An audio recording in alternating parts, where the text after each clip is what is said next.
Good morning, good afternoon, good evening, everyone. Good to see you back and welcome to the channel. And please don't forget to like, subscribe, and share. For the longest time, heart ailments were problems we associated with older people, those above the age of 60. But earlier today, a young politician died in India. She was all of 42. She died of a heart attack.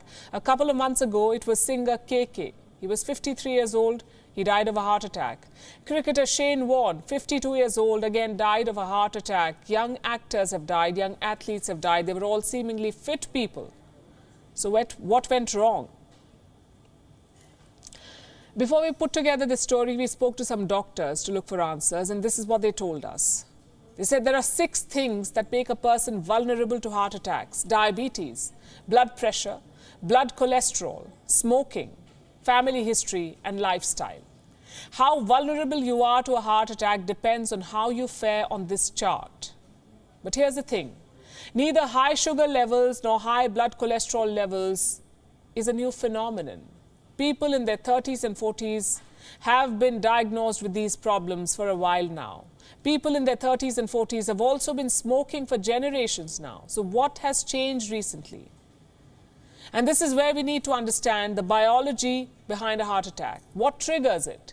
A person suffers a heart attack when the low flow of blood, in fact, the flow of blood to the heart is reduced or blocked. Why does that happen?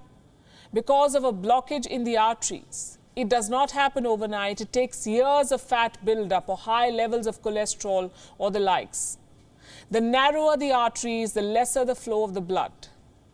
Now, some of you may be surprised to learn that by the time a person reaches a late 20s or early 30s, man or woman, they're likely to already have a certain amount of blockage in the arteries. The blockage, however, is mostly negligible. But one episode of stress can sometimes push the heart over the edge. It can be anything: a new workout regime, a physical ailment, or a stressful life event. Now, the Wuhan virus has been that stressful event for a lot of young people, and old, of course. They're either grieving someone, or stressing over a lost job, or their body is stressed because of long COVID or COVID-related heart problems. And this is where we must also bring in the role of lifestyle changes. You see, most young people don't get regular heart checkups. And it's obviously because for the longest time, there has not been the need to get your heart checked at an early age.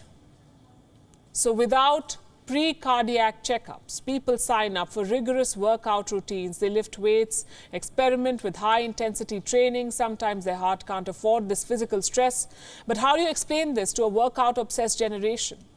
Then there's also the stress from work, what we call occupational stress. It is constantly on the rise. Sometimes the body is also stressed because of a sedentary lifestyle, obesity or smoking.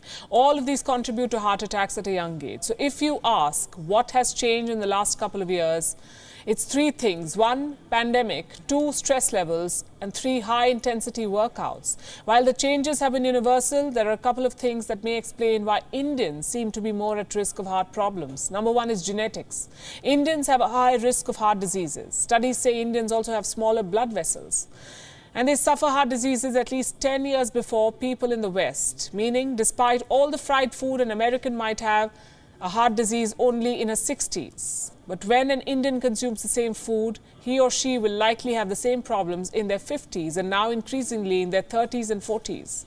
And 2, reason number 2, Indians are also more at risk of premature diabetes. I'm sure you know that India is called the world's diabetes capital, and diabetes, like we mentioned, is one of the leading causes of heart attacks.